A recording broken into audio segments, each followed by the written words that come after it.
திரும்ப ஒரு aviation vlog video இந்த சேனல்ல, அதுவும் ஒரு ஏர் ஷோ வீடியோ. இதுக்கு முன்னாடி நான் Dubai air show, Paris air show and 2024 Farnborough air ஷோன்னு 5-6 வீடியோஸ் ஆல்ரெடி அப்லோட் பண்ணியிருக்கேன். பேசிக்கா இந்த மாதிரி ஒரு இன்டர்நேஷனல் ஏர் ஷோனாலே ரொம்ப இன்ட்ரெஸ்டிங்கா இருக்கும். வாரத்தில் மண்டே டு ஃப்ரைடேன்னு 5 நாள் நடக்கும். அண்ட் அந்த 5 நாளில் commercial aircraft, defence aircraft, new aviation technology, நிறைய aircraft orders, commercial briefing, technical briefing, aircraft product tour, ஈவிடால்ஸ்னு நிறைய விஷயத்தை இங்கே நீங்கள் எக்ஸ்பீரியன்ஸ் பண்ண முடியும். நீங்கள் ஒரு ப்ராப்பர் ஏவியேஷன் பர்சனாக இருந்து எல்லா ஆஸ்பெக்ட்லையும் உங்களுக்கு இன்ட்ரெஸ்ட் இருந்துச்சுன்னா இந்த 5 நாள் சுத்தமாக பத்தாது. ஏன்னா அவ்வளோ விஷயம் இங்கே இருக்கு. இந்த ஏர் ஷோலேயே பார்த்தீங்கன்னா 1700 கம்பெனிஸ் அவங்க ப்ராடக்ட்ஸ் எக்ஸிபிட் பண்ணியிருக்காங்க. அண்ட் 71 ஏர்கிராஃப்டை ஸ்டாட்டிக் டிஸ்பிளேல நிப்பாட்டியிருக்காங்க. ஸோ இவ்வளோ விஷயத்தை நம்மளால வெறும் 5 நாளில் பார்த்தே முடிக்க முடியாது. பட் என்னால் ஃபர்ஸ்ட் 3 டேஸ் மட்டும் தான் அட்டன் பண்ண முடிஞ்சது. அந்த 3 டேஸில் நான் நிறைய விஷயத்தை பார்த்து எக்ஸ்பீரியன்ஸ் பண்ணி கவர் பண்ணியிருக்கேன். GE ஏரோஸ்பேஸ் அவங்க என்ஜின் டெஸ்ட் பெட்டை கொண்டு வந்திருந்தாங்க. ஏர்பஸ் அவங்க A350 ஃபிளைட் லேபை both flying and static display பண்ணியிருந்தாங்க. எமிரேட்ஸ் அவங்க பிராண்ட் நியூ A350-900 டெலிவரி எடுத்து வெறும் 2 நாள் தான் ஆச்சு. அதை ஸ்டாட்டிக் டிஸ்பிளே பண்ணியிருந்தாங்க. ஸோ இந்த மாதிரி நிறைய விஷயம் அங்கே இருந்துச்சு.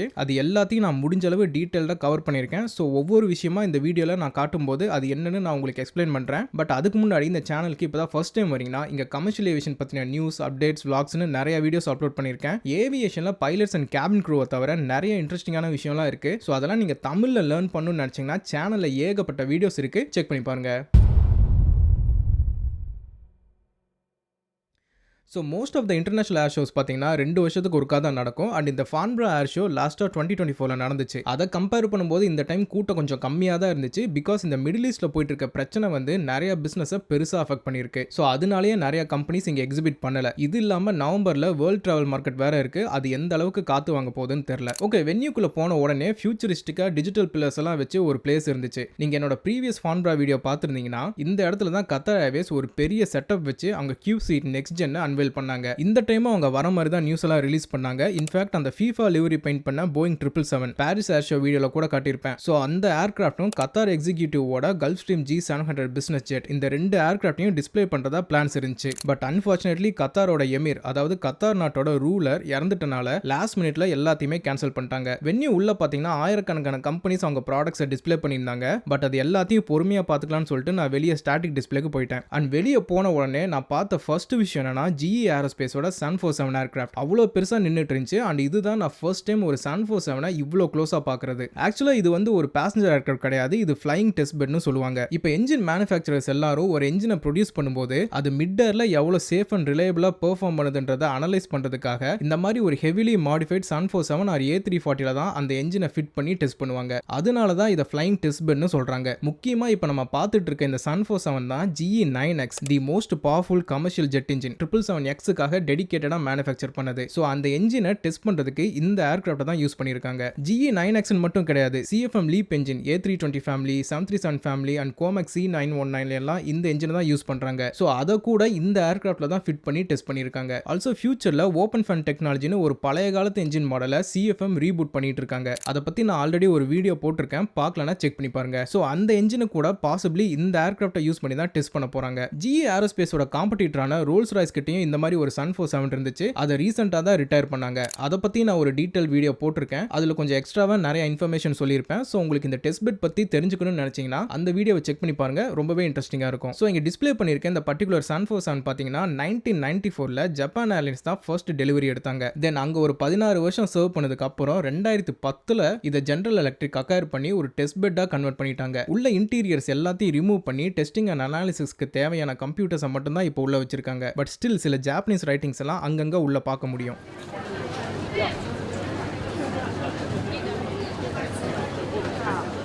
GE 747 பார்த்து முடிச்சதும் பக்கத்துல தான் ஆர்ச்சர் ஏவியேஷனோட ஷேலே இருந்துச்சு. அண்ட் உள்ள ஒரு ஃபுல் சைஸ்ட் ஆக்சுவல் ஈவிடாலையே டிஸ்பிளே பண்ணியிருந்தாங்க. எனக்கு பர்சனலா ஈவிடால் கேட்டகரியில இவங்க டிசைன் ரொம்ப பிடிக்கும். பர்டிகுலரா இங்க டிஸ்பிளே பண்ணியிருக்க இந்த மிட்நைட் டிசைன் பார்க்கவே ஏதோ ஒரு ஃபியூச்சரிஸ்டிக் ஏலியன் டெக்னாலஜி மாதிரி இருக்கும். துபாய் ஏர் ஷோலயே இதை டிஸ்பிளே பண்ணியிருந்தாங்க. பட் உள்ள போய் என்னால் பார்க்க முடியல. பட் இங்க யூகேல வந்து கொஞ்சம் ரிலாக்ஸ்டா தான் இருந்தாங்க. ஸோ உள்ள போய் அவங்க கேபின்ல உட்காந்து அதை என்னால் எக்ஸ்பீரியன்ஸ் பண்ண முடிஞ்சது. டிசைன் என்னதான் பார்க்க ஃபியூச்சரிஸ்டிக்கா இருந்தாலும் கேபின் கம்ஃபர்ட்டை பொறுத்தவரை அது இந்த ஏர்கிராஃப்ட்ல சுத்தமா கிடையாது. இவங்க competitors like Joby Aviation and எம்பரேரோட ஈவ் ஈவிட்டால் இந்த ரெண்டு ஏர்கிராஃப்டோட கேபின்ஸையும் நான் ட்ரை பண்ணியிருக்கேன். ஆர்ச்சரை கம்பேர் பண்ணும்போது இது ரெண்டுலையுமே கம்ஃபர்ட் ரொம்பவே நல்லா இருந்துச்சு. ஸோ எதனால ஆர்ச்சர் கேபினை இவ்வளோ சின்னதாக கொடுத்துருக்காங்கன்னு தெரியல. இதோட சைஸும் பார்த்தீங்கன்னா கொஞ்சம் பெருசாக தான் இருக்கு. பட் அவ்வளோ ஸ்பேஸையும் என்ன பண்ணாங்கன்னு தெரியல. மேபி மோஸ்ட் ஆஃப் த ஸ்பேஸை பேட்டரிக்கு அலோகேட் பண்ணியிருக்கலாம். அதனால தான் கேபின் இவ்வளோ சின்னதாக இருக்கு. இந்த ஈவிட்டாலோட சர்டிஃபிகேஷன் ப்ராசஸ் இப்போ எந்த ஸ்டேஜில் இருக்குன்னா, யூஎஸ்ல இந்த மாதிரி ஈவிட்டால்ஸ்க்கான சர்டிஃபிகேஷன் ப்ராசஸ்ல மொத்தமாக 4 ஃபேஸஸ் இருக்கு. அதில் ஆர்ச்சர் ஏவியேஷன் இப்போதைக்கு சக்ஸஸ்ஃபுல்லாக 3 ஃபேஸஸை கம்ப்ளீட் பண்ணிட்டாங்க. அண்ட் ஈவிட்டால் மேனுஃபேக்சரர்ஸ்ல 3 ஃபேஸஸை கம்ப்ளீட் பண்ண ஃபர்ஸ்ட் கம்பெனியும் இவங்க தான். அடுத்து ஃபேஸ் 4 மட்டும் தான் இருக்கு. அதில் இந்த ஏர்கிராஃப்டை டெமான்ஸ்ட்ரேட் பண்ணி எவ்வளவு சேஃப் அண்ட் ரிலையபிளா இருக்குன்றத டெஸ்ட் பண்ணி டைப் சர்டிஃபிகேஷன் கொடுத்துருவாங்க. 2028ல லாஸ் ஏஞ்சலஸோட சம்மர் ஒலிம்பிக்ஸ் நடக்குது. ஸோ அந்த ஈவெண்ட்ல இதை கமர்ஷியல் ஏர் டாக்ஸி சர்வீஸ் மாதிரி லான்ச் பண்றதுக்கு தான் இவங்க எய்ம் பண்ணிட்டு இருக்காங்க. இன்னும் 2 வருஷம் இருக்கு. அதுக்குள்ள ஏர்போர்ட் ஹப் அண்ட் ஈவிட்டால் ஸ்டேஷன்ஸ் எல்லாம் செட் பண்ணி கொஞ்சம் நல்லாவே எஸ்டாப்ளிஷ் ஆகிருவாங்க. பட் எனக்கு ரொம்ப நாளா இருக்க ஒரு கேள்வி என்னன்னா, இப்போ ஏர்போர்ட்ஸ் இருக்க ஏரியால ஏர்கிராஃப்ட் மூவ்மெண்ட் இருக்கனால கன்சியூமர் ட்ரோன்ஸை ஃப்ளை பண்ணக்கூடாதுன்னு பேன் பண்ணி வச்சிருக்காங்க. ஆனா இந்த ஈவிட்டால்ஸ் எல்லாமே மெயின் சிட்டிக்குள்ள தான் பறக்க போகுது. அப்ப இதுக்கப்புறம் யாருமே சிட்டிக்குள்ள ட்ரோன்ஸ் ஆப்ரேட் பண்ண முடியாத ஒரு சிச்சுவேஷன் வருமா? இதை பத்தின உங்க பாயிண்ட் ஆஃப் வியூ ஏதாவது இருந்தா கீழே கமெண்ட்ல சொல்லுங்க. நான் நெக்ஸ்ட் டைம் ஏதாச்சும் ஒரு ஈவிட்டால் எக்ஸிக்யூட்டிவ் பார்க்கும்போது இந்த கேள்வியை நான் கேட்டு பார்க்குறேன்.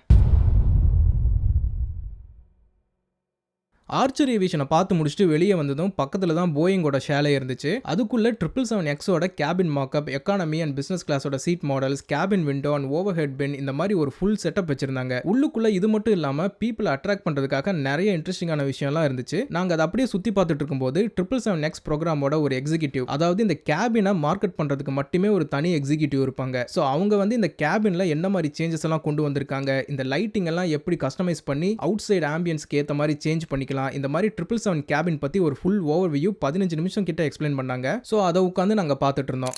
So maybe you have a blue ceiling but then the floor is blue. You are blue. Your food is blue. And that's not always the most visually appealing for passengers. We want to make sure that we have complete color control. And in the 777X, we are so proud of how we like this cabin and how we can sequester light to certain elements of the architecture, that we are able to keep other parts in the cabin for passengers, as the case may be, their natural and intended color, while still creating a very saturated and dynamic scene up above on the ceiling.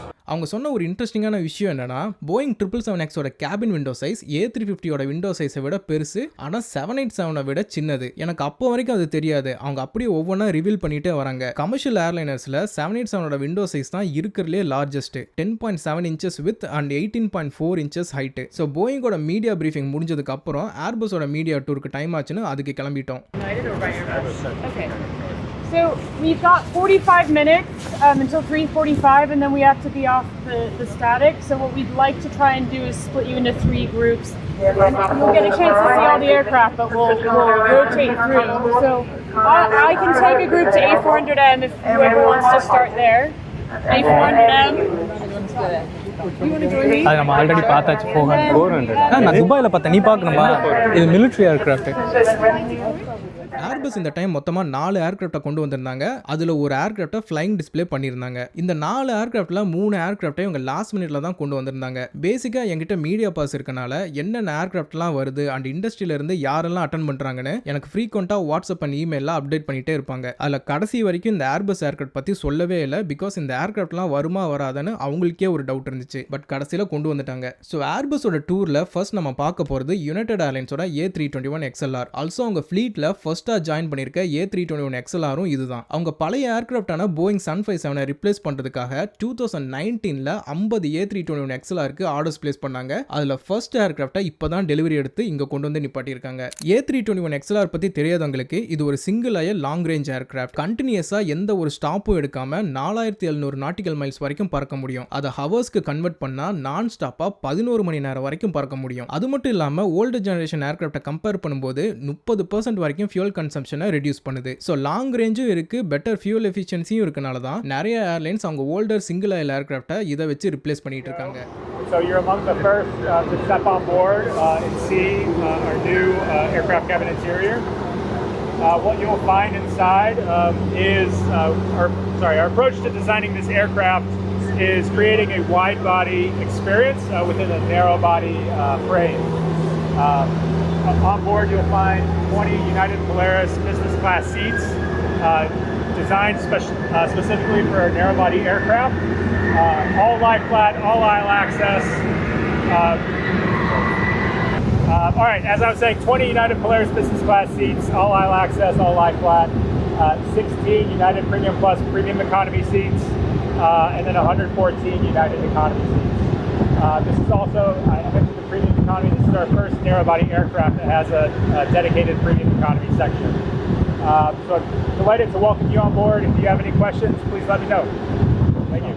இந்த united airlines எக்ஸலரோட onboard ப்ராடக்ட்ஸில் மொத்தமாக 3 cabins இருக்குது. United Polaris, அதாவது அங்கே business class, and united premium plus, அப்புறம் economic class. ஆனால் இந்த ஏர்க்ராஃப்டில் இருக்க போலரிஸ்க்கும் யுனைடெட் அவங்க ஒயிட் பாடியில் ஆஃபர் பண்ணுற போலரிஸ்க்கும் பேரு மட்டும்தான் ஒரே மாதிரி இருக்குமே தவிர ப்ராடக்ட் ஒரே மாதிரி இருக்காது. இந்த ஏர்க்ராஃப்டில் நேரோ பாடி கேபின்காக சைஸில் சில சேஞ்சஸ் எல்லாம் கொண்டு வந்திருக்காங்க. இருந்தாலும் ஒரு நேரோ பாடியில் இவ்வளோ ஃபீச்சர்ஸை வச்சு ஒரு பிஸ்னஸ் கிளாஸை எனக்கு தெரிஞ்சு எட்டிஹாட் மட்டும்தான் ஆஃபர் பண்ணிட்டு இருக்காங்க. அதுவும் அந்த எட்டிஹாட் ஏர்க்ராஃப்டில் பார்த்தீங்கன்னா ஃபர்ஸ்ட் கிளாஸில் மட்டும்தான் பிரைவசி டோர்ஸ் இருக்கும், பிஸ்னஸ் கிளாஸில் இருக்காது. ஆனால் இந்த யுனைடெட் ஏர்லைன்ஸோட ஏர்க்ராஃப்ட்ல பிசினஸ் கிளாஸ்லயே ஒரு ஆன்சைட் எக்ஸ்பீரியன்ஸை கொண்டு வந்திருக்காங்க. அதுதான் இந்த கேபின்லயே எனக்கு ரொம்ப பிடிச்ச ஒரு விஷயம்.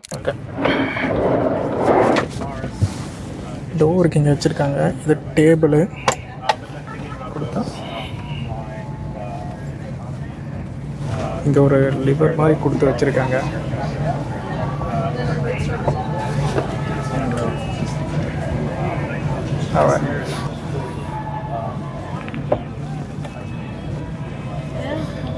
ஸோ இங்கே பார்த்தீங்கன்னா இங்கே எக்ஸ்ட்ராவாக என்னமோ கொடுத்துருக்காங்க. இது தூக்கி விட்டுக்கிட்டா இப்போ நம்ம வாட்டர் கேன்லாம் வச்சுருந்தீங்க இப்படி ரோல் ஆக சான்ஸ் இருக்குது. ஸோ அதை ப்ரொடெக்ட் பண்ணுறதுக்காக இங்கே கொடுத்துருக்காங்க. அண்ட் இந்த ஃபினிஷ் வந்து ரொம்பவே நல்லாயிருக்கு. நம்ம எக்கானமியில் பார்க்குற சீப் பிளாஸ்டிக் மாதிரி இல்லாமல் குவாலிட்டியாக இருக்குது.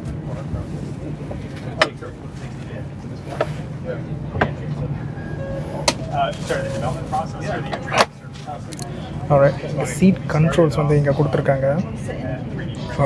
எக்ஸ்போஷர் இன்க்ரீஸ்,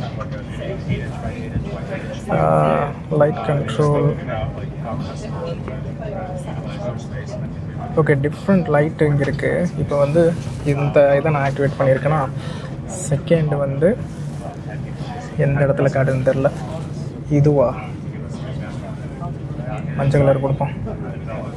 ஆமாம், இங்கே தான் blue colour, purple, light green.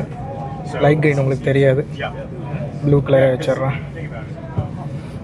3 வந்து அந்த இடத்துக்கு, அதை வந்து மஞ்சள் கலர் வருதா இல்லையான்னு தெரியலையே. எரியுது. என் ஷூவில் உங்களுக்கு லைட்டு தெரியுதா அங்கே? அதை ப்ளூ கலரில் இப்போ மாற்றுறேன். இதோ தெரியுதா? எங்கேருந்து வருதுன்னு தெரில. ஓ, அங்கே இருக்கு. Okay, back lumbar, back rest, full seat, leg rest கொடுப்போம். மேலே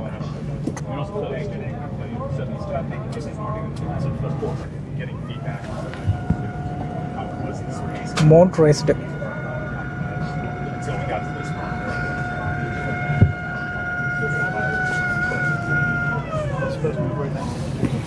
ஸோ இவ்வளோ தான் ஃபுல்லாகவே. ஓகே, லெக் ரெஸ்ட்டை நான் கம்மி பண்ணிக்கிறேன்.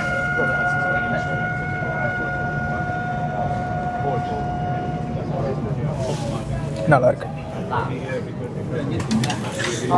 இருங்க, நான் வந்து ஐஎஃப்ஐ இன்னும் செக் பண்ணலை.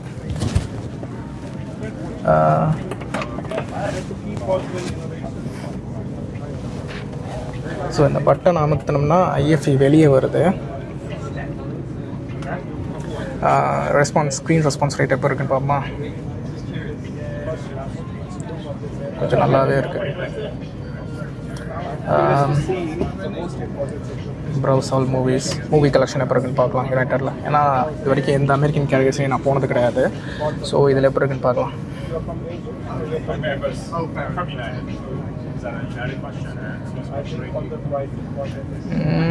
நல்லா தான் இருக்குது. எல்லா லேட்டஸ்ட் மூவியும் இருக்குது, ஓல்டு மூவிஸும் இருக்குது.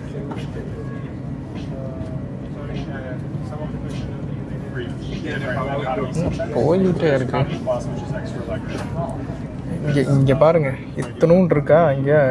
இது அந்த எண்டு வரைக்கும் இருக்குது. ஸோ அவ்வளோ மூவிஸ் கொடுத்துருக்காங்க. நிறைய மூவிஸ் கலெக்ஷன் இருக்குது. பண்ண போயிட்டே இருக்குது. ஸோ அவ்வளோ மூவி கலெக்ஷன்ஸ் இருக்குது. லைட்டு இங்கே இருக்குது. லைட்டு ஏரோப்ளேன் முன்னே தெரியல. ப்ளூடூத்து உங்கள் ஓன் டிவைஸையே நீங்கள் கனெக்ட் பண்ணிக்கலாம்னு நினைக்கிறேன். இது வந்து க்ரூவை கூப்பிட்றதுக்கு. மேப். இன்னொரு இன்ட்ரெஸ்டிங்கான விஷயம் நான் நோட்டீஸ் பண்ணது என்னன்னா, ஃப்ளைட் ரேடார் மாதிரியே ஒரு ஃப்ளைட் ட்ராக்கிங் ஆப் இந்த ஏர்கிராஃப்டோட ஐஎஃப்இல இருக்கு. நான் நிறைய ஏர்லைன்ஸில் ட்ராவல் பண்ணியிருக்கேன், ஆனால் எதுலேயுமே இந்த மாதிரி ஒரு லைவ் ஃபீச்சரை நான் பார்த்தது கிடையாது. இந்த மாதிரி சின்ன சின்ன விஷயம் தான் லாங் ஹால் ட்ராவலில் பேசஞ்சர் எக்ஸ்பீரியன்ஸை மேசிவாக இன்க்ரீஸ் பண்ணும். இது வந்து ஹீத்ரோவோட ஃப்ளைட் ரேடார்லேயே நீங்கள் பார்க்குறீங்க. ஸோ அந்த மாதிரி எல்லாமே இதில் காட்டுது பாருங்கள். ஆனால் என்ன ஏர்லைன்னு காட்டுமே காட்டுது. விஎல்ஜின்னா என்னன்னு தெரில எனக்கு. இந்த ஏடபிள்யூஜி என்ன பிஏடபிள்யூனா பிரிட்டிஷ் ஏர்வேஸ்னு எனக்கு தெரியும். A3 ஃப்ளைட் ரேடார் நீங்கள் போக ட்ராக் பண்ணலாம். இப்போ நீங்கள் மிட் ஏரில் இருக்கும்போது உங்கள் பக்கத்தில் ஏதாச்சும் ஏர்க்ராஃப்ட் வருதுன்னா இதுலேயே பார்த்துட்டு இங்கே வெளியே ஜன்னலில் வெளியே பார்த்தீங்கன்னா அதை உங்களால் பார்க்க முடியும். பரவாயில்ல, நல்லாயிருக்கு. என்ன வைஃபை தான் ஒர்க் ஆகலை, பட் இட்ஸ் ஃபைன். ஆல்சோ இந்த ஏர்கிராஃப்டில் ஸ்டார்லிங் வைஃபை இருக்குது. நான் கனெக்ட் பண்ண ட்ரை பண்ணும்போது வைஃபை கனெக்ட் ஆச்சு, ஆனால் இன்டர்நெட் ஒர்க் ஆகலை. ப்ரீமியம் எக்கானமி சீட்டை பற்றி பார்க்கும்போது மொத்தமாக 2 types of premium economy seats இந்த ஏர்கிராஃப்டில் இருக்குது. ஒன்று வந்து ப்ரீமியம் ப்ளஸ். இதில் dedicated cabin and upgraded seat offer பண்ணுறாங்க. ஆல்சோ ஒரு ஃபேக்ட் என்னன்னா, யுனைடெட் ஏர்லைன்ஸ் இந்த ஏர்கிராஃப்டில் மட்டும்தான் இந்த ட்ரூ ப்ரீமியம் ப்ளஸ் ப்ராடக்ட்டை ஆஃபர் பண்ணிட்டு இருக்காங்க இப்போதைக்கு. ஆல்சோ இந்த ப்ரீமியம் ப்ளஸும் அவங்க ஒயிட் பாடியில் ஆஃபர் பண்ணுற ப்ரீமியம் ப்ளஸும் ஆல்மோஸ்ட் சிமிலர் தான். இதுலேயும் மோர் லெக் ரூம் இருக்குது, dedicated cabin, larger IFE, wireless charging, premium மீல்ஸ்னு ஒயிட் பாடியில் என்ன இருக்கோ அதை அப்படியே இதுக்கு அடாப்ட் பண்ணியிருக்காங்க. பேசிக்காக இந்த ஏர்கிராஃப்டை இன்டர்நேஷனல் ரூட்ஸில் தான் ஆப்ரேட் பண்ண போகிறனால ஒயிட் பாடி ஏர்கிராஃப்டில் இருக்க கம்ஃபர்ட்டை முடிஞ்ச அளவுக்கு இதில் ரெப்ளிகேட் பண்ணியிருக்காங்க. இன்னொன்று வந்து எக்கானமி ப்ளஸ். இதில் எக்கானமி சீட்லேயே கொஞ்சம் எக்ஸ்ட்ரா லெக் ரூமை கொடுத்து அதை ஒரு ப்ரீமியம் எக்கானமி சீட் மாதிரி ஆஃபர் பண்ணிட்டு இருக்காங்க. வேர்ல்டு ஃபுல்லாக மோஸ்ட் ஆஃப் த ஏர்லைன்ஸ் இந்த கான்செப்டை தான் அவங்க நேரோ பாடி ஏர்கிராஃப்டில் பிஸ்னஸ் கிளாஸ்னு சொல்லி ஃபாலோ பண்ணிட்டு இருக்காங்க. இதுதான் எக்கானமி சீட்டு. லெக் ஸ்பேஸ் எப்படி இருக்குன்னு காட்டுறேன்.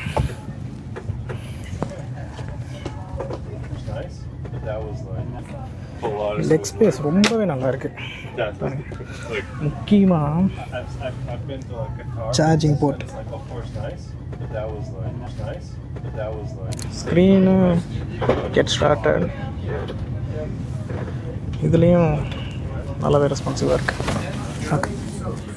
ஸ்டாண்டர்ட் எக்கானமியை பொறுத்தவரை லாங் ஹால் ஃப்ளைட்ஸுக்கு ஏற்ற மாதிரி ஐஎஃப்இலாம் வச்சு தான் டிசைன் பண்ணியிருக்காங்க. அதோட ரெஸ்பான்ஸ் ரேட்டும் நல்லா தான் இருந்துச்சு. இன்னொரு விஷயம் என்னன்னா, இந்த எக்ஸ்ட்ரா லெக் ரூம் இருக்க எக்கானமி சீட்ஸில் மிடில் சீட்டை எல்லாம் ஒரு லெதர் ட்ரே டேபிள் வச்சு பிளாக் பண்ணியிருப்பாங்க. பேசிக்காக இவங்க யூரோப்பியன் ஏர்லைன்ஸோட கான்செப்டை இங்கே அடாப்ட் பண்ணியிருக்காங்க. பிரிட்டிஷ் ஏர்வேஸ் எல்லாம் அவங்க நேரோ பாடியில் பிஸ்னஸ் கிளாஸ்னு சொல்லிட்டு மிடில் சீட்டை மட்டும் ஃப்ரீயாக விட்டுருப்பாங்க. அதே கான்செப்ட் தான் யுனைடெடும் இங்கே பண்ணியிருக்காங்க. பட் இவங்க எக்கானமி கிளாஸ்லேயே அதை ஆஃபர் பண்ணுறாங்க. எல்லாம் பாருங்கள், மேலே டிசைன்ஸ் நல்லாவே கொடுத்துருக்காங்க.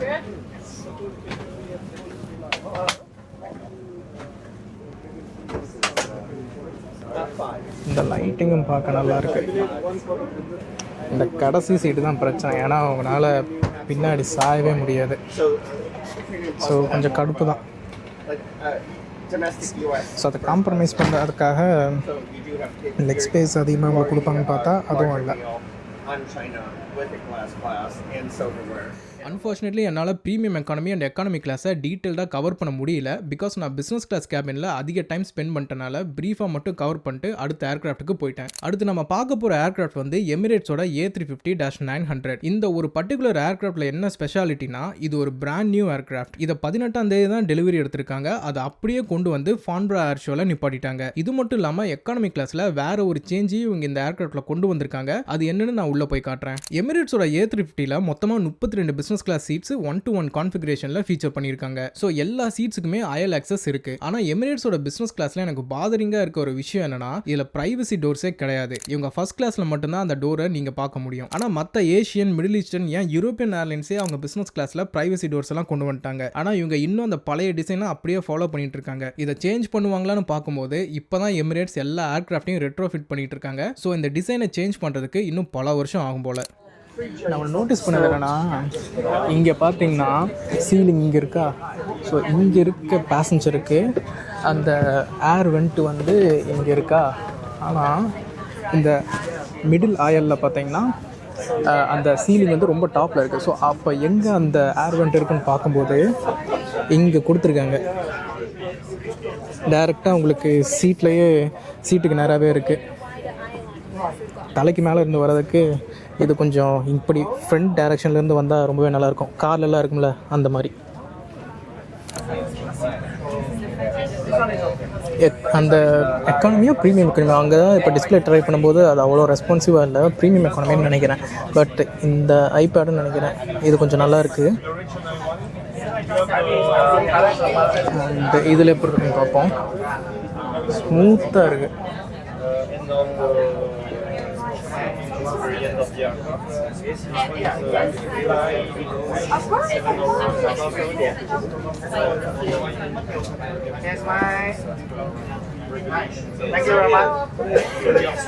நல்லா இருக்குல்ல? If we move to the next one, maybe we have the premium economy class. Nice. Solid more. Yes. எமிரேட்ஸில் கொடுக்குற காசுக்கு ஒர்த்தான ஒரு ப்ராடக்ட்னா அது ப்ரீமியம் எக்கானமி தான். பிஸ்னஸ் கிளாஸ் அண்ட் எக்கானமி இந்த ரெண்டுக்கும் இடையில இருக்க கேப்பை ஒரு சில ஏர்லைன்ஸோட ப்ராடக்ட்ஸ் மட்டும்தான் ஜஸ்டிஃபை பண்ணியிருக்கு. அதில் எமிரேட்ஸும் ஒன்று. மொத்தமாக 21 சீட்ஸ் 232 கான்ஃபிகரேஷனில் 40 இன்ச்சஸ் லெக் ரூம் வச்சு ஆஃபர் பண்ணுறாங்க. ஸோ ப்ரீமியம் எக்கானமியில் அந்த ஏர் வெண்ட் வந்து மிடில் ஆயிலுக்கு இங்கேயே கொடுத்துட்டாங்க. ஏன்னா சீலிங் வந்து ரொம்ப லோவராக வச்சுருக்காங்க. ஸோ அதுக்கு இங்கேயே கொடுத்துட்டாங்க.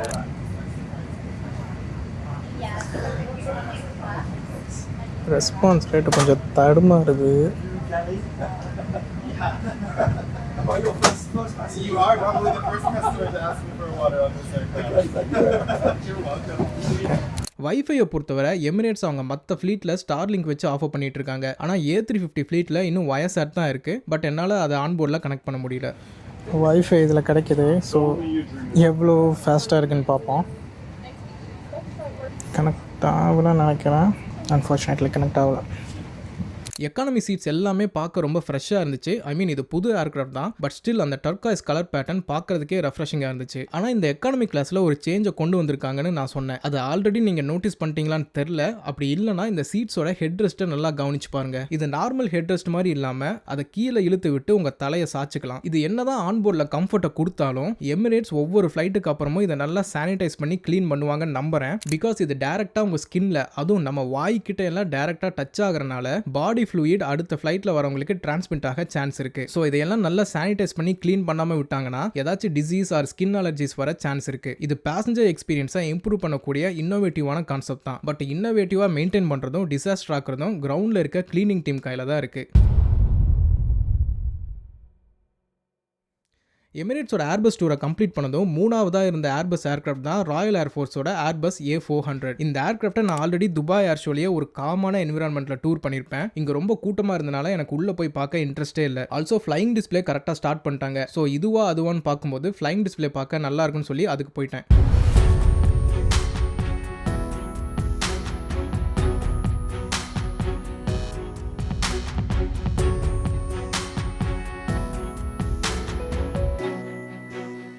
ஸோ நீங்கள் ஸ்க்ரீனில் பார்க்குற இந்த ஈவிட்டால் வந்து வெர்டிகல் ஏரோஸ்பேஸ் என்ற ஒரு பிரிட்டிஷ் கம்பெனி இங்கே பிரிஸ்டலில் லோக்கலாக மேனுஃபேக்சர் பண்ணது. ஒரு பைலட் அண்ட் 4 பேசஞ்சர்ஸ்னு மொத்தமாக இதில் 5 பேர் போக முடியும். Maximum speed 150 miles per hour and range வந்து 100 மைல்ஸ் கிட்ட வருது. ஃபுல் அண்ட் ஃபுல் பேட்டரி வச்சு மட்டும்தான் இதை ஆப்ரேட் பண்ணுறாங்க. ப்ரொப்பலர்ஸ்னு பார்த்தா வெர்டிகலாக டேக் ஆஃப் பண்ணி லேண்ட் பண்ணுறதுக்கு 8 ப்ரொப்பலர்ஸ் இருக்குது. அதில் ஃப்ரண்ட்டில் இருக்க 4 ப்ரொப்பலர்ஸை ஃபார்வர்டாக டில்ட் பண்ணி ஃப்ளைட்காக யூஸ் பண்ணிக்கிறாங்க. இப்போதைக்கு $6 பில்லியன் ஒர்த்தான 1500 ப்ரீ ஆர்டர்ஸ் இந்த ஏர்க்ராஃப்ட்டுக்கு வந்திருக்கு. அதில் மேஜர் ஏர்லைன்ஸ்னு பார்த்தா அமெரிக்கன் ஏர்லைன்ஸ், ஜப்பான் ஏர்லைன்ஸ், ஏர் ஏஷியான்னு நிறைய பேர் இருக்காங்க.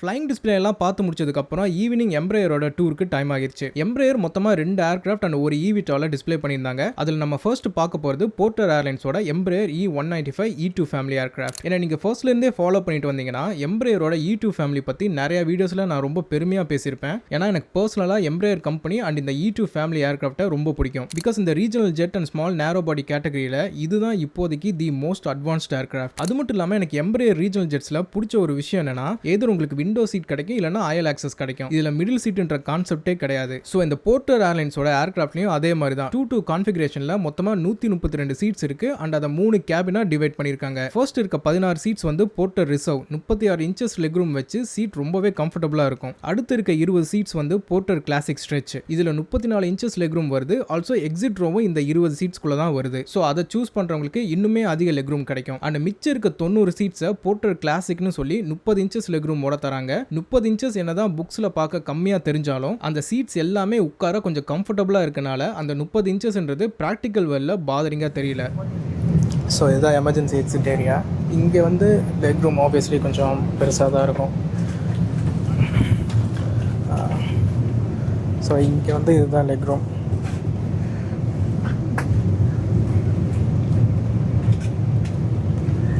விண்டோவும் இங்கே நல்லா கிளியராக பார்க்க முடியுது. ஸோ ஃபுல்லாக மூட முடியல. இங்கெல்லாம் பார்த்தீங்கன்னா கொஞ்சம் கேப் இருக்குது.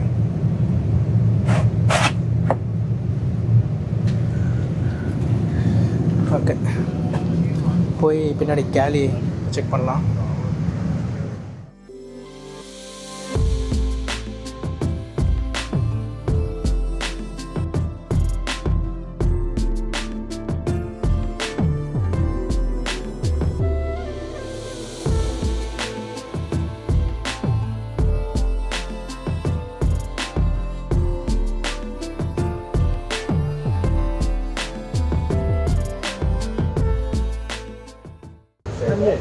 Hi there. Hi, how are you? I'm doing well, thank you. Got a nice goodie bag for you. Thank you so hope much. You enjoyed the tour. Cheers.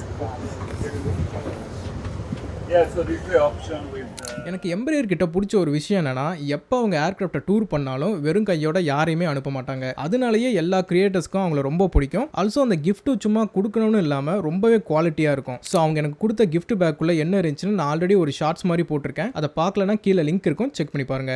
எம்ப்ரேயர் அவங்க டிஃபென்ஸ் ஏர்கிராஃப்டான KC-390 கொண்டு வந்து display பண்ணியிருந்தாங்க. எனக்கு அந்த ஏர்கிராஃப்டுக்குள்ளே போய் பார்க்கணும்னு ரொம்ப நாள் ஆசை. பிகாஸ் இதே லைனப்பில் இருக்க ஏர்பஸோட A400 அண்ட் போயிங்கோட குளோப் மாஸ்டர் எல்லாம் கம்பேர் பண்ணும்போது இது சைஸில் சின்னதாக இருந்தாலும் ஒரு எஃபிஷியன்டான ஏர்கிராஃப்ட். சைஸை மட்டும் இன்க்ரீஸ் பண்ணாங்கன்னா ஏர்பஸ் அண்ட் போயிங்கே டஃப் கொடுக்கும். அந்த அளவுக்கு இது எஃபிஷியன்டான ஏர்கிராஃப்ட். ஸோ நான் நிறைய ப்ரீவியஸ் ஏர் ஷோஸ்லையும் ட்ரை பண்ணேன். பட் ஏதோ ஒரு ரீசன்னால அதை டூர் பண்ணவே முடியல. இங்கே நான் அப்பாயின்மெண்ட்லாம் வாங்கி டைம் ஸ்லாட்ஸ்லாம் புக் பண்ணி ரெடியாக நிற்கிறேன். உக்ரைன்லேருந்து டெலிகேட்ஸ் வந்திருக்காங்க. ஸோ மீட்டிங்காக க்ளோஸ் பண்ணிட்டோன்னு சொல்லிட்டாங்க. திரும்பவும் அடுத்த நாள் போய் ட்ரை பண்ணுறேன். இந்த ஏர்கிராஃப்டை நாங்கள் டிபார்ட் பண்ணுறோம். ஸோ நெக்ஸ்ட் ஏர் ஷோ அப்படி இல்லைன்னா எங்கள் ஃபெசிலிட்டிக்கு வந்து ட்ரை பண்ணுங்கன்னு சொல்லிட்டாங்க. அதுக்கு நான் பிரேசிலுக்காக போக முடியும். 3 வருஷமாக ட்ரை பண்ணுறேன், உள்ளேயே போக முடியல. Maybe next year Paris air show, Dubai air ஷோன்னு 2 ஏர் ஷோஸ் இருக்குது. ஸோ அதுலேயாச்சும் உள்ளே போக முடியுதான்னு பார்க்கலாம். சரி, KC-390 தான் பார்க்க முடியல. பக்கத்தில் எம்ப்ரேயரோட ஈவிட்டலோட ஸ்டாட்டிக் டிஸ்பிளே வச்சிருந்தாங்கன்னு அதை பார்க்கலான்னு கிளம்பிட்டேன். இந்த ஈவென்றது எம்ப்ரேயரோட சப்சிடரி பிராண்ட் தான். எலக்ட்ரிக்கல் ஏர்கிராஃப்ட் மார்க்கெட்லேயும் உங்களோட வாய்ஸ் இருக்கணும் அண்ட் இது ஒரு பாப்புலர் மார்க்கெட்டாக சேஞ்ச் ஆகிறதுக்கு முன்னாடி அவங்களோட பிராண்டை எஸ்டாப்ளிஷ் பண்ணிக்கணும்னு சொல்லி தான் இந்த பிராண்டையே ஸ்டார்ட் பண்ணாங்க. என்னோட 2024 ஃபார்முலா வீடியோ பார்த்துருந்தீங்கன்னா இந்த ஸ்டாலை ரொம்ப ஃபியூச்சரிஸ்டிக்காக டிசைன் பண்ணியிருப்பாங்க. பட் இந்த டைம் பட்ஜெட் ப்ராப்ளமாக என்னன்னு தெரியல, இன்டீரியர் வந்து ரொம்பவே சிம்பிளாக தான் டிசைன் பண்ணியிருந்தாங்க. பட் ஒரு நல்ல விஷயம் என்னன்னா இந்த டைம் ஒரு ஆக்சுவல் ஈவிட்டல் மாடலையே கொண்டு வந்து டிஸ்பிளே பண்ணியிருந்தாங்க. ஸோ ஃபியூச்சரில் இது சர்டிஃபிகேஷன்லாம் வாங்கி வெளியே வரும்போது என்ன மாதிரி இருக்கும் அண்ட் எவ்வளோ பெருசாக இருக்குன்ற ஒரு ஐடியா எல்லாருக்கும் கிடைச்சிது. எல்லா கம்பெனிஸ் மாதிரியும் இவங்களும் இதை சிட்டிக்குள்ள airport transfer and business trips மாதிரி சின்ன சின்ன ஃபிளைட்ஸ்க்காக யூஸ் பண்ண தான் மேனுஃபேக்சர் பண்ணிட்டு இருக்காங்க. மொத்தமாக இதில் ஒரு பைலட் அண்ட் 4 பேசஞ்சர்ஸ் போக முடியும். அண்ட் கேபின் வந்து ஆர்ச்சர் ஏவியேஷன் மாதிரி இல்லாமல் கொஞ்சம் கம்ஃபர்டபுளாக தான் இருந்துச்சு.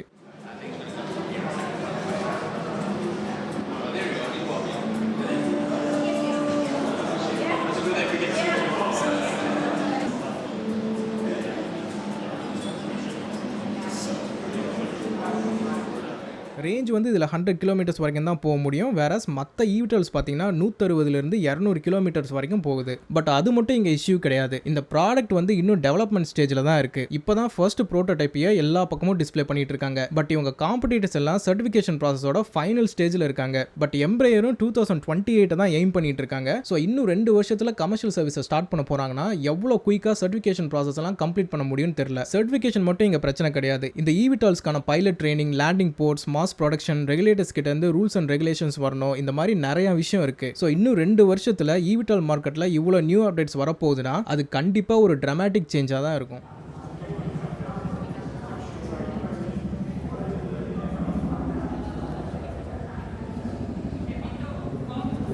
ஸோ நெக்ஸ்ட் வந்து நம்ம ரொம்பவே ஒரு இன்ட்ரெஸ்டிங்கான ஏர்க்ராஃப்ட்டை தான் பார்க்க போகிறோம். டிஹெச்எலோட போயிங் 777-200 டிஸ்ப்ளே பண்ணியிருந்தாங்க. பட் அதுக்கு உள்ளே போய் பார்க்கறதுக்கு முன்னாடி நீங்கள் நோட்டீஸ் பண்ணீங்கன்னா -200 பக்கத்தில் LRMFன்னு எழுதியிருப்பாங்க. அதோட ஃபுல் ஃபார்ம் என்னன்னா லாங் ரேஞ்ச் மெமூத் ஃப்ரைட்டர். ஆப்வியஸாக இது ஒரு 777-200 LR வேரியன்ட் ஏர்க்ராஃப்ட். பட் இதை ஏன் மெமூத் ஃப்ரைட்டர்னு சொல்கிறாங்கன்னா மெமூத் ஃப்ரைட்டர்ஸ்ன்ற ஒரு கம்பெனி தான் இதை கார்கோ ஏர்க்ராஃப்டாக கன்வெர்ட் பண்ணியிருக்காங்க. பேசிக்காக பேசஞ்சர் மார்க்கெட்டில் ஆப்ரேட் ஆகி பழசான நிறைய 777 அண்ட் 747 ஏர்க்ராஃப்டை எல்லாம் இந்த மாதிரி கம்பெனிஸ் வாங்கி அதை கார்கோ ஏர்க்ராஃப்டா கன்வெர்ட் பண்ணுவாங்க. நீங்க இந்த ஏர்க்ராஃப்ட்லயே நோட்டீஸ் பண்ணீங்கன்னா அந்த passenger Windows and main doors எல்லாம் அப்படியே தான் இருக்கும். ஜஸ்ட் சீல் மட்டும் தான் பண்ணிருப்பாங்க. போயிங், ஏர்பஸ், ஆண்டனோன்னு நிறைய ஏர்க்ராஃப்ட் மேனுஃபேக்சரர்ஸ் டெடிகேட்டடான கார்கோ ஏர்க்ராஃப்டை செல் பண்ணிட்டு தான் இருக்காங்க. பட் அதை பர்ச்சேஸ் பண்றதை விட இந்த மாதிரி செகண்ட் ஹேண்ட் மார்க்கெட்ல ஒரு பழைய பேசஞ்சர் ஏர்க்ராஃப்டை வாங்கி அதை கார்கோவா கன்வெர்ட் பண்றது ரொம்பவே சீப் அண்ட் பெஸ்ட் ஆப்ஷனா இருக்கு. அண்ட் அதை பண்றதுக்கும் நிறைய கம்பெனிஸ் வெளியே இருக்காங்க. அதுல மெமூத் ஃப்ரைட்டர்ஸ்ன்ற ஒரு கம்பெனி பண்ண ஒர்க் தான் இந்த DHL ஏர்க்ராஃப்ட்.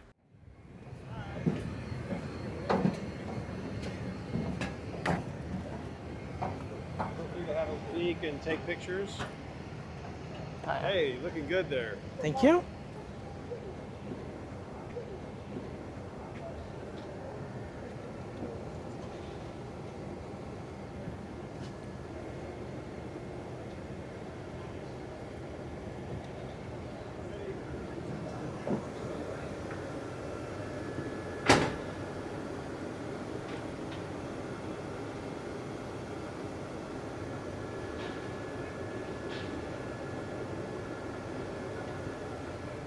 இதுக்குள்ள எப்படியா போறது?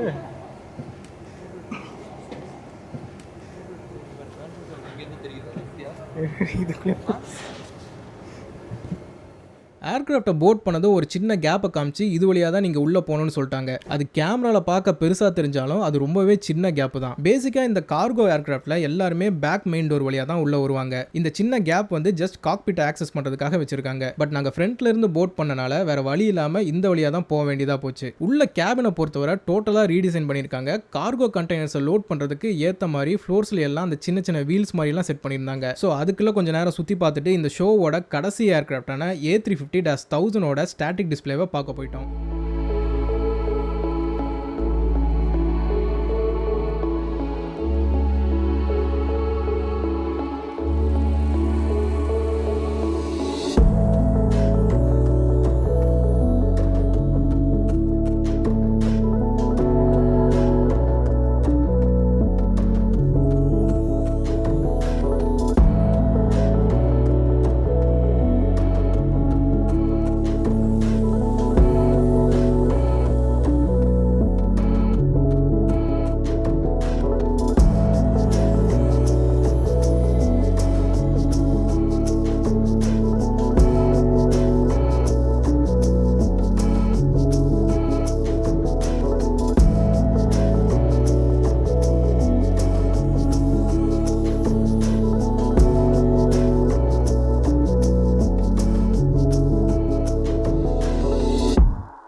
ஸோ ஏர்பஸ் இங்கே டிஸ்பிளே பண்ணியிருக்க A350 வந்து நார்மலாக கமர்ஷியல் ஆப்ரேஷன்ஸ்க்காக யூஸ் பண்ணுற ஏர்க்ராஃப்ட் கிடையாது. நீங்கள் நோட்டீஸ் பண்ணியிருந்தா தெரிஞ்சிருக்கும், அங்கே மேலே ஆரஞ்சு கலரில் ஃப்ளைட் லேப்னு சின்னதாக ஒரு நோட்டீஸ் மாதிரி ஒட்டியிருப்பாங்க. பிகாஸ் இது ஏர்பஸோட ரிசர்ச் ஏர்க்ராஃப்ட். அந்த கம்பெனி ஏதாவது நியூ சிஸ்டமை டெவலப் பண்ணால் அதை இந்த மாதிரி ஏர்க்ராஃப்டை வச்சு தான் டெஸ்ட் பண்ணுவாங்க. உள்ள கேபின்ஸ்குள்ளே பார்த்தாலும் சீட்ஸ் எதுவுமே இருக்காது. ஜஸ்ட் சயின்டிஸ்ட் அண்ட் இன்ஜினியர்ஸ் உட்காரதுக்கு மட்டும் சீட்ஸ் இருக்கும். மற்றபடி ஃபுல்லாக கம்ப்யூட்டர்ஸ் அண்ட் டெஸ்ட் எக்யூப்மெண்ட் தான் வச்சிருப்பாங்க. இந்த ஏர்க்ராஃப்டை யூஸ் பண்ணி தான் cryogenic fuel tanks, thermal management system, அப்புறம் ஏர்பஸ் வந்து 0 ன்னு சொல்லி ஒரு ஹைட்ரஜன் ஏர்கிராஃப்ட் ப்ரோக்ராம்ல ஒர்க் பண்ணிட்டு இருக்காங்க. அது எல்லாத்தையுமே இந்த ஏர்கிராஃப்டோட ஹெல்ப் வச்சு தான் டெஸ்ட் பண்ணிட்டு இருக்காங்க. ஆப்வியஸ்லி யாருமே உள்ள போக முடியாது, பிகாஸ் உள்ள இருக்கிறது எல்லாமே $1 மில்லியன் எக்யூப்மெண்ட். ஸோ அதுக்கு எதுவும் டேமேஜ் வரக்கூடாதுன்னு சொல்லி யாரையுமே உள்ள விடல. நாங்களும் ஜஸ்ட் வெளியே மட்டும் நின்று பார்த்துட்டு ஃபோட்டோ எடுத்துட்டு வந்துட்டோம்.